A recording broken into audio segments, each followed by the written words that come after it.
Xin chào mọi người, hôm nay tôi sẽ hướng dẫn các bạn cách làm sữa chua dẻo, mịn, thơm ngon tại nhà chỉ từ hai nguyên liệu cực kỳ quen thuộc, sữa đặc và sữa chua cái. Món sữa chua chắc chắn là món khoái khẩu của rất nhiều người, vừa thanh mát lại vừa tốt cho hệ tiêu hóa. Thay vì mua sẵn ngoài hàng, việc tự tay làm món này không hề khó như bạn nghĩ. Ngay sau đây, chúng ta hãy cùng bắt tay vào thực hiện nhé!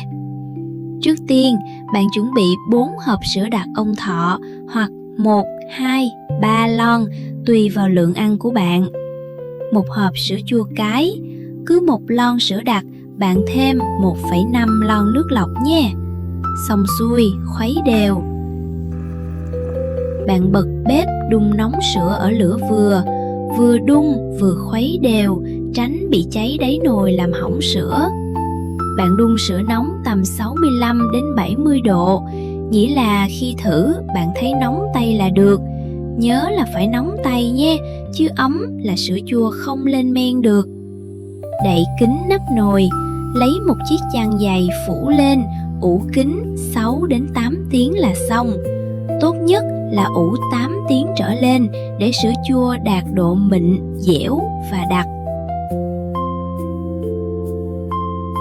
Bây giờ chúng ta thử sữa chua nhé. Như thế này là mẻ sữa chua đã đông đặc, đạt chất lượng rồi nha.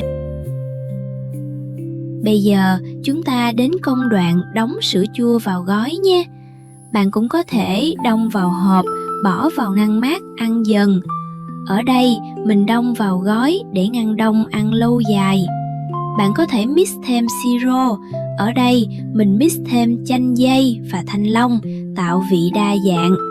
Chúc các bạn thành công nha!